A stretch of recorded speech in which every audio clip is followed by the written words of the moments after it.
चुनावी विसात पर झारखंड में सियासत की सरगर्मी भी तेज रफ्तार ले चुकी है। प्रचार के साथ साथ अब आरोप प्रत्यारोप का सिलसिला भी बढ़ता जा रहा है। सभी दल अपने अपने गुटों को मजबूत बनाने और विरोधी दलों को नीचा दिखाने का कोई मौका हाथ से नहीं जाने दे रहे हैं। इसी बीच बीजेपी के प्रवक्ता गौरव भाटिया ने all India Muslim Personal Law board के मौलाना पर धर्म के नाम पर वोट मांगने का आरोप लगाया। गौरव भाटिया ने कहा कि महाराष्ट्र में AIMPLB के मौलाना सज्जाद नोमानी मुस्लिम समुदाय से धर्म के आधार पर महाविकास अघाड़ी और गैर बीजेपी दलों को वोट देने की अपील कर रहे हैं। इतना ही नहीं, झारखंड में बेशक पहले चरण के मतदान हो चुके हैं, लेकिन यहां पर भी सियासी आरोपों के गुब्बारे लगातार फोड़े जा रहे हैं। बीजेपी का आरोप है कि लोहरदगा में जमीयत उलेमा-ए-हिंद मुसलमानों से कांग्रेस, झामुमो, RJD, CPI के गठबंधन को वोट देने के लिए उकसा रही है। गौरव भाटिया ने कहा कि विरोधी दल अब सत्ता के लिए तुष्टीकरण की राजनीति कर रहे हैं। ये एक वोट जिहाद है और लोकतंत्र में एक भ्रष्ट प्रथा चल रही है। बीजेपी प्रवक्ता ने प्रधानमंत्री मोदी के नारे "एक रहोगे तो सेफ रहोगे" का एकता का प्रतीक बताते हुए कहा कि विपक्षी दलों ने इस पर भी आपत्ति जताई थी, तो ये कैसे खुलेआम धर्म के नाम पर कैंपेन चला रहे हैं। तर्क वितर्क और सब दांव पेचों के बीच अब बीजेपी प्रवक्ता गौरव भाटिया ने चुनावी माहौल को दुरुस्त रखने के लिए ऐसे मामलों पर सुप्रीम कोर्ट और चुनाव आयोग से सख्त कार्रवाई की मांग की है। गौरतलब है कि 20 नवंबर को महाराष्ट्र और झारखंड में मतदान होने हैं, जिसकी वजह से सियासी गलियारों में आरोप प्रत्यारोप का सिलसिला चल रहा है। घुसपैठियों को इलू इलू, तुम मेरे अपने हो, और इसी तरह से तुष्टीकरण की राजनीति की पराकाष्ठा हो जाती है महाराष्ट्र में। अरे दम नहीं है अगर तुम में, अगर नागरिकों से तुम्हें वोट नहीं मिलता है तो महावसूली अघाड़ी को चाहिए कि राजनीति छोड़ दे। ये कौन सा चुनाव प्रचार है कि घुसपैठियों का वोट भी मांगेंगे और साथ में वोट जिहाद भी करेंगे।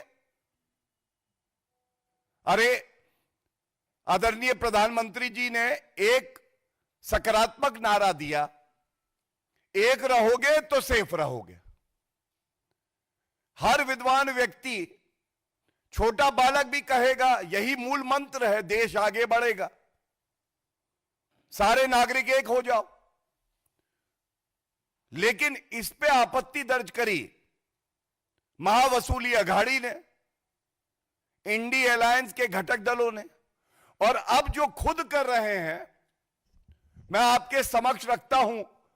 सबसे पहले तुष्टीकरण की और वोट जिहाद की ये जो राजनीति है, इसको खत्म होना होगा और जनता ही खत्म करेगी। मेरे हाथ में देखिए एक खबर है, All India Muslim Personal Law board और मौलाना सज्जाद नोमानी ये कहते हैं महाराष्ट्र 2024 के विधानसभा चुनाव का असर न सिर्फ राज्य के भविष्य पर बल्कि पूरे देश के भविष्य पर पड़ने वाला है। हमने वहां महाविकास अघाड़ी की 269 सीटों पर समर्थन का फैसला किया है। महाविकास अघाड़ी के अलावा हमने कुछ सीटों पर दूसरी पार्टी के लोगों का समर्थन देने का भी फैसला किया है। All India Muslim Personal Law Board Sajjad Nomani जब ये फैसला धर्म को देख के मुसलमानों को अपील करके करते हैं तो इसी को वोट जिहाद कहा जाता है। और इसी को कहा जाता है कि पहले बांटो, बांटने का काम कर रही है उद्धव ठाकरे की पार्टी, शरद पवार की पार्टी और कांग्रेस पार्टी और JMM। और जब बांट दो तो काटने का काम करवाएंगे घुसपैठियों से। इसी तरह से ये अकेली अपील नहीं है, ये झारखंड में जमायत उलेमा लोहरदगा ये क्या कहते हैं, हम मुसलमानों से अपील करते हैं कि इंडी अलायंस को वोट करो। महाराष्ट्र से लेकर झारखंड तक मुसलमानों को अपील हो रही है कि आप वोट करिए और वोट करिए इंडी अलायंस के लिए। तो ये आज पूछा जाएगा और मजबूती से पूछा जाएगा, कृपया करके ये बताइए ये वोट जिहाद नहीं है तो और क्या है, संविधान का उल्लंघन नहीं है तो और क्या है, मॉडल कोड ऑफ कॉन्डक्ट का वायलेशन नहीं है तो और क्या है, रिप्रेजेंटेशन ऑफ पीपल्स एक्ट का वायलेशन नहीं है तो और क्या है। और इसके साथ एक बात और स्पष्ट करनी पड़ेगी। देखिए, कल झारखंड में मैं स्वयं था और भगवान बिरसा मुंडा जी की 150वीं 150th जयंती थी। क्या सीख थी भगवान बिरसा मुंडा की, कि अपनी माटी के लिए हम प्राण न्यौछावर कर देंगे। और किस तरह से माटी की लड़ाई में जेएमएम और कांग्रेस पार्टी घुसपैठियों को लाके कह रही है माटी भी लो, और कांग्रेस पार्टी के प्रभारी हैं झारखंड के गुलाम मीर, इनके शब्दों को मैं शब्दशाप आपके समक्ष रखता हूं। क्या कहते हैं ये? 1 दिसंबर से गैस सिलेंडर सिर्फ 450 में मिलेगा, ना उसमें हिंदू देखा जाएगा, ना मुसलमान देखा जाएगा, ना घुसपैठिया देखा जाएगा, ना घुसपैठिया देखा जाएगा। तो ये कहा जाएगा ऐसी क्या है मजबूरी, जेएमएम, कांग्रेस, महावसूली अघाड़ी कि घुसपैठिए है जरूरी? ऐसी क्या है तुम्हारी मजबूरी कि घुसपैठिए है जरूरी? यह पूछा जाएगा।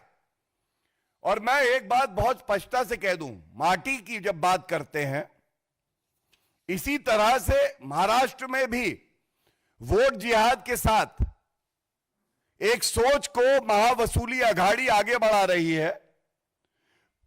जो मराठी मानुष है, जो हिंदू है, उनकी जमीन कब्जाओ, वक्फ बोर्ड को दे दो। तो चाहे वो महाराष्ट्र हो चाहे झारखंड हो, जमीन लो, भारतीयों की लो और घुसपैठियों को दो और वक्फ बोर्ड को दो, और कोई उफ नहीं कर सकता है। यह सोच जहरीली है, और इस जहरीली सोच को यहां पे उजागर करने का काम हमारे जिम्मे है। हम पुरजोर तरीके से इस बात को उठा रहे हैं। और एक बात मैं जरूर कहूंगा, झारखंड में भारतीय जनता पार्टी ने बिल्कुल स्पष्ट कहा है, माटी, बेटी और रोटी ये मुख्य मुद्दे हैं। और ये कहना गलत नहीं होगा, झारखंड में आज जनता कह रही है माटी मेरी, बेटी मेरी, रोटी मेरी, घर मेरा, सिलेंडर मेरा, नौकरी मेरी, बीजेपी एनडीए मेरी। हमारे अंगने में तुम्हारा क्या काम है घुसपैठिए? क्या काम है तुम्हारा? और अगर वहां की जनता बीजेपी और एनडीए को अपना मानती है और जेएमएम और कांग्रेस ये सोचती है कि घुसपैठिए उनको हैं, तो ये विचारों का जो युद्ध है ये हमें कबूल है, ये हमें मंजूर है। ये लड़ाई लड़नी पड़ेगी। हम लोग झारखंड के निवासियों के साथ हैं, अनुसूचित जनजाति के जो भाई बहन हमारे हैं, पिछड़े वर्ग से आते हैं, उनके साथ हैं, और घुसपैठियों के साथ कोई है तो वो जेएमएम और कांग्रेस पार्टी। और कांग्रेस पार्टी के ही 55 साल जो सत्ता में रही केंद्र में, ये सर्वोच्च न्यायालय का फैसला है जो कहता है 2 से 3 करोड़ घुसपैठिए आते रहे, क्योंकि सरहदों पे कोई व्यवस्था नहीं बनाई। इनको लगता था घुसपैठिए आएंगे तो वो हमारा वोट बैंक बनेंगे। और ये जो परेशानी है, बिल्कुल स्पष्टता से बता दूं, 20 सितंबर 2024 को झारखंड हाईकोर्ट का एक अहम फैसला आया जो अभी भी निरस्त नहीं किया गया है। और झारखंड हाईकोर्ट ने कहा कि यह बिल्कुल स्पष्ट हो गया है कि जो आदिवासी समाज है झारखंड में, वहां पे भारी डेमोग्राफिक चेंज हो रहा है और उनकी पहचान को खतरा है। हम फैक्ट फाइंडिंग कमिटी बनाते हैं। अब आप ये बताइए, इस आदेश में पैरा 37 इतना कंफ्यूजन है। भ्रष्टाचारी हेमंत सोरेन की सरकार में जब जवाब मांगा गया सरकार से भी और तमाम जिला अधिकारियों से भी, तो जिला अधिकारियों ने तो दबाव में जवाब दिया कि ऐसा कुछ घुसपैठ नहीं है, डेमोग्राफिक चेंज नहीं है। तो भाई सरकार का जवाब भी यही होना चाहिए था। लेकिन सरकार ने कहा, और मैं पढ़ देता हूं, The state has accepted the issue of infiltration by stating that the infiltrators are getting entry from the neighboring states, and as such, for the purpose of remedial measures, a consultation with the central government is required. तो आप जब ये घुसपैठिए आए और आदिवासियों की जमीन हड़प रहे थे, हमारी बेटियों से शादी कर रहे थे, तो क्या कार्रवाई करी? और आप कह रहे कंसल्टेशन चाहिए। कंसल्टेशन करने के लिए आपके पास पर्याप्त समय था, लेकिन आप घोटाले कर रहे थे। आज जब उच्च न्यायालय ने यह आदेश दिया है, यह दर्शाता है किस तरह से यह विफलता है तुष्टीकरण, घुसपैठियों को दामाद बनाने की राजनीति करने वाली पार्टियों की।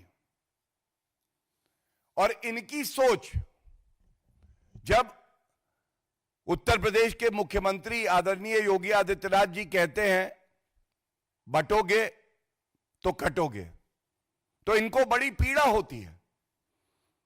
तो मैं कहूंगा वैचारिक दृष्टि से भी आप देखिए, इन दोनों प्रदेशों में जिस तरह से ये तमाम पार्टियां राजनीति कर रही हैं, ये क्या दिखाता है? ये दिखाता है कि जो वहां की जनता है, जो हिंदू समाज है, उसका हक बांटो और उसकी ताकत को काटो। यह वैचारिक दृष्टि से भी है। उसका हक बांटो, घुसपैठियों को गैस सिलेंडर देंगे, कांग्रेस के प्रभारी स्वयं कह रहे हैं। जमीन हड़प के वक्फ बोर्ड को दे दो। इसका मतलब एक नागरिक का हक छीनो और घुसपैठिए को दे दो। दूसरा, वोट जिहाद। वैचारिक दृष्टि से जो नागरिक हैं, जो हिंदू हैं, जो बहुसंख्यक हैं, उनका वोट बांटो और इनकी संस्कृति को काटो। इनकी जो सोच है, इनकी पहचान है, उस संस्कृति को समाप्त कर दो। यह बात स्पष्ट हो जाती है जब तमाम उलेमा हो, all India Muslim Personal Law board हो, मौलाना हो, ये सब बाहर आते हैं और कहते हैं सारे मुसलमान एक हो जाओ। आज इस मंच से बड़ी जिम्मेदारी से इलेक्शन कमीशन ऑफ इंडिया से, माननीय सर्वोच्च न्यायालय से यही अपील है, कोई भी पार्टी हमारे महापर्व को, चुनाव का महापर्व जो है, उसको प्रदूषित ना करे, दूषित ना करे।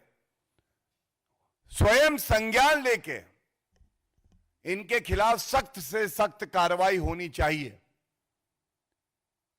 An appeal made on the basis of religion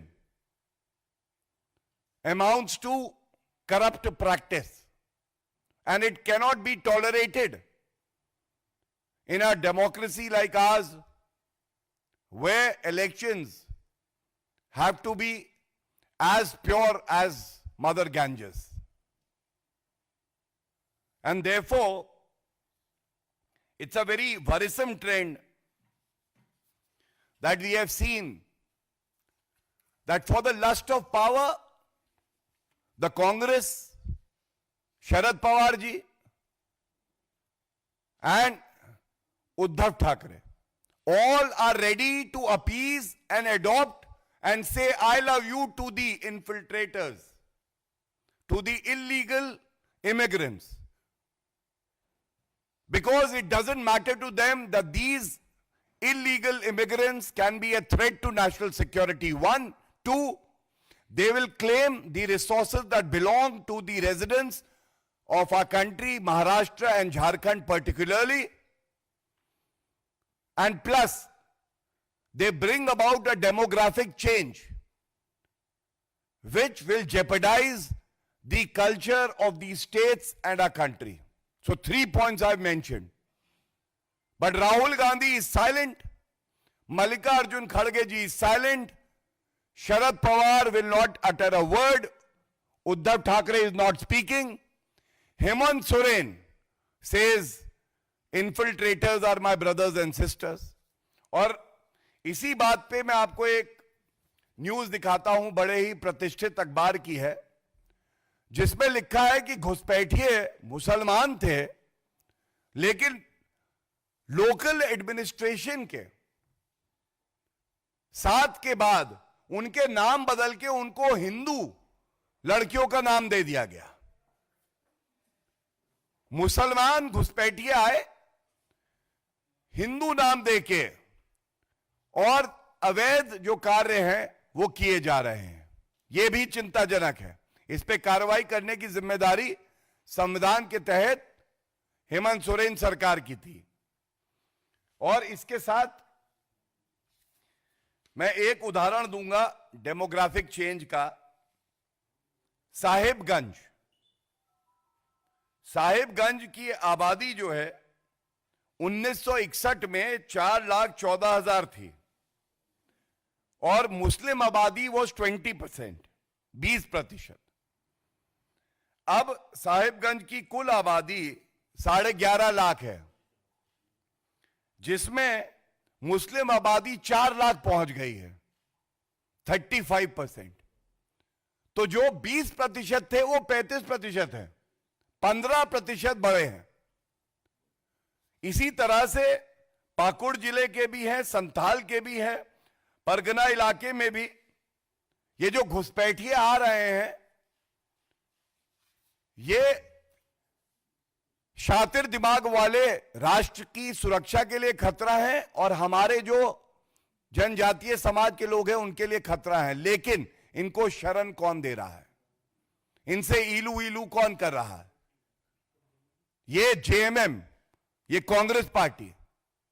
इन पार्टियों में इतनी नैतिकता नहीं बची है कि वो एक शब्द घुसपैठियों के मुद्दे पे बोल पाए। और इसीलिए कहते हैं अभी दूसरे चरण का चुनाव, मतदान बाकी है, झारखंड में इनका सुपड़ा साफ हो जाएगा।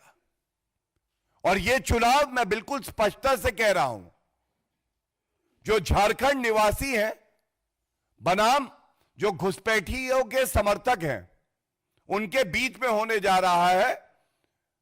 और झारखंड ने मन बना लिया है कि भारतीय जनता पार्टी और एनडीए को 2/3 बहुमत से ज्यादा झारखंड में और महाराष्ट्र में पूर्ण बहुमत की सरकार हमारी महायुति की बनेगी, यह हमें यकीन है। बहुत बहुत धन्यवाद। अगर कोई प्रश्न हो तो इन बिंदुओं पे पहले मैं लेना चाहूंगा।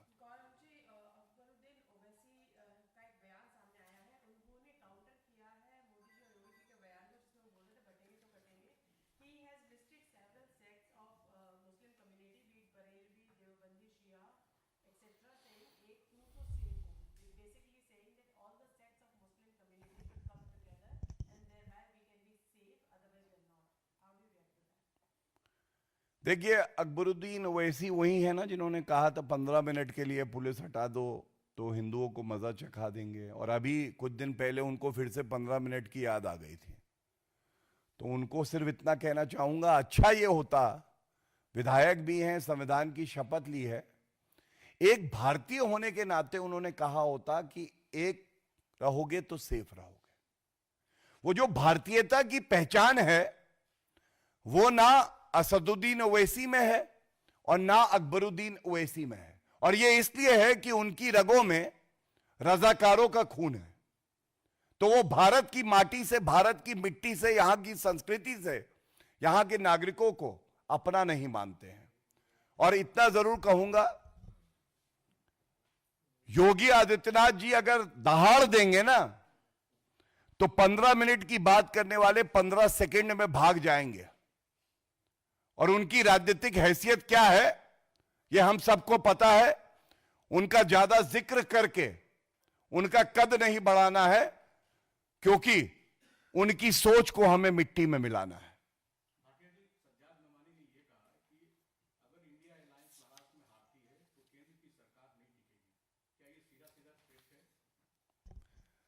देखिए, ऐसे नोमानी, ठुमानी, कुमानी ये सब आते रहेंगे। जो उन्होंने कहा है उसकी मूल भावना को समझिए।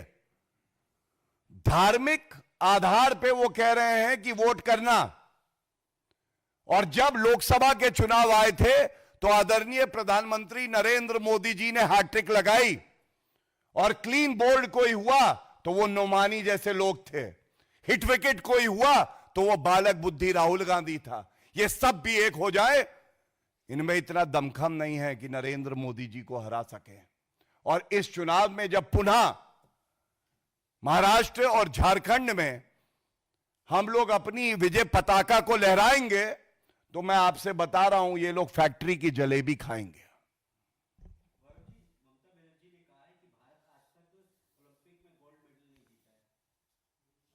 देखिए, ममता बनर्जी जी जब से आरजीकर मेडिकल कॉलेज वाला प्रकरण हुआ, थोड़ा मानसिक संतुलन में दिक्कत लग रही है मुझे। उनको गोल्ड मेडलिस्ट की लिस्ट देखनी चाहिए और उसके बाद ये बात बोलनी चाहिए कि आज तक कभी जीता नहीं। और इतना ही कहूंगा, ये जो मैंने आज प्रेस वार्ता करी है घुसपैठियों की, तो घुसपैठियों पे सबसे पहले घुसपैठियों के साथ बैठ के कोई अगर बिरयानी खाता है तो वो ममता बनर्जी है। और घुसपैठियों की समस्या अगर सबसे ज्यादा कहीं है तो वो पश्चिम बंगाल में है। तो इसलिए भारत तो कई गोल्ड मेडल जीतेगा, लेकिन ममता बनर्जी पहले तय करें कि वो खड़ी कहां है, भारत के साथ है या घुसपैठियों के साथ है।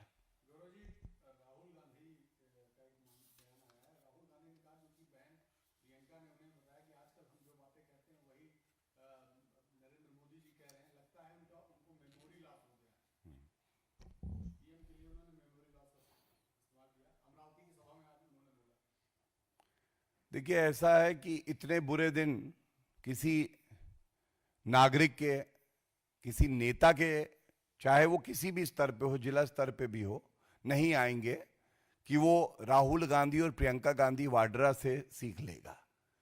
और मैं आपको बता दूं, एक भारत का जो नागरिक है उसकी क्षमता, उसका प्रतिबद्धता देश के प्रति, ये जो नकली गांधी परिवार के सदस्य हैं जिनका उपनाम ही सब कुछ है, उससे कहीं ज्यादा है। और प्रियंका गांधी वाड्रा और राहुल गांधी को मैं केवल इतना ही कहना चाहूंगा, देश की जनता ने आपके परिवार को बहुत सम्मान दिया है, आप भी भारत के संविधान को सम्मान देना सीखें। राहुल गांधी की ये जो चतुराई है, जो ढोंग है कि संविधान ऊपर लिखा है और अंदर कोरे कागज हैं, और कोरे कागज में लव लेटर लिखूंगा शरिया लॉ का मुसलमानों को, ये चलने वाला नहीं है। अखिलेश यादव ने कहा है कि योगी आदित्यनाथ जी पूरे देश में विचरण कर रहे हैं, राजनीतिक प्रचार कर रहे हैं, बटेंगे हैं तो कटेंगे, लेकिन जो यूपी की जनता ने उनको काम दिया है वो तो कर नहीं रहे। एक बार झांसी में मेडिकल व्यवस्था की भी चर्चा कर लेते हो, कई बच्चों की जान ले लिए।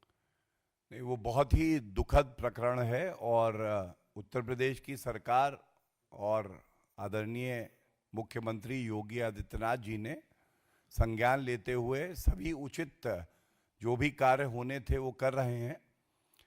उस पर राजनीति अगर करते हैं अखिलेश यादव, तो मैं केवल इतना ही कहूंगा, जब अखिलेश यादव जी मुख्यमंत्री थे उत्तर प्रदेश के, पहली बात तो उनको गद्दी जो है वो विरासत में मिली, उन्होंने कमाई नहीं। उनका रिपोर्ट कार्ड जब आया 2017 में तो वो फेल हो गए थे। और मुझे याद आता है कि लोग कहते थे 5.5 मुख्यमंत्री हैं, तो सब लोग व्याकुल होकर पूछते थे जिज्ञासा में आधा मुख्यमंत्री कौन है, तो बताया जाता था वही अखिलेश यादव हैं, बाकी 5 जो है वो उनको दबाते थे। और याद ये भी आ जाता है कि मुजफ्फरनगर दंगे हुए, रोक नहीं पाए अखिलेश यादव, 200 दंगे एक साल में होते थे। और अखिलेश यादव जी अपना चार्टर विमान भेजते थे आरोपी मौलाना नजीर, क्योंकि मुसलमान थे, उनको 5 कालिदास मार बुलाने के लिए। और जब ठंडी रातों में, सर्दी का समय था, टेंट के नीचे 65,000 नागरिक वहां पे थे, तो सिपाही महोत्सव में ऋतिक रोशन का नाच गाना देख के डांस कर रहे थे अखिलेश यादव। तो कम से कम उनसे हमें सीख नहीं चाहिए। उत्तर प्रदेश की जनता ने उनको रिजेक्ट किया है, और जब रिजेक्ट किया है तो यह समय है कि वो आत्मचिंतन करें।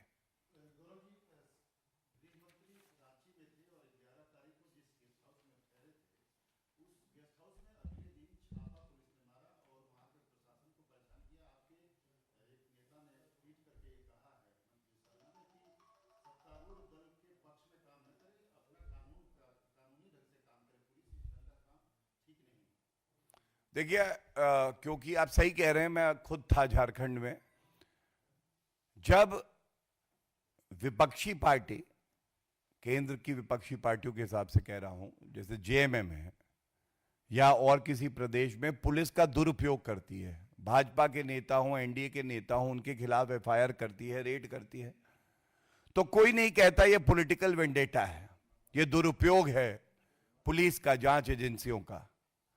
और जब सीबीआई, ईडी, आईटी या भाजपा शासित राज्यों में पुलिस अपना काम कर्मठता से, ईमानदारी से करती है, तो सारे छाती पीट पीट के कहते हैं कि ये दुरुपयोग हो रहा है। इसी को दोहरे मापदंड कहते हैं, इसी को कहते हैं कि दोहरा चरित्र। और इसीलिए भारत की जनता ने इन सभी पार्टियों को रिजेक्ट किया है। Thank you. Her news update के लिए डिस्क्रिप्शन बॉक्स में दिए हुए लिंक से ज्वाइन करें रॉयल बुलेटिन का व्हाट्सएप ग्रुप और पाएं हर खबर सबसे पहले अपने व्हाट्सएप पर। अपने आसपास की खबरों के लिए सब्सक्राइब करें रॉयल बुलेटिन और इस वीडियो पर कमेंट के जरिए अपनी राय देना ना भूलें।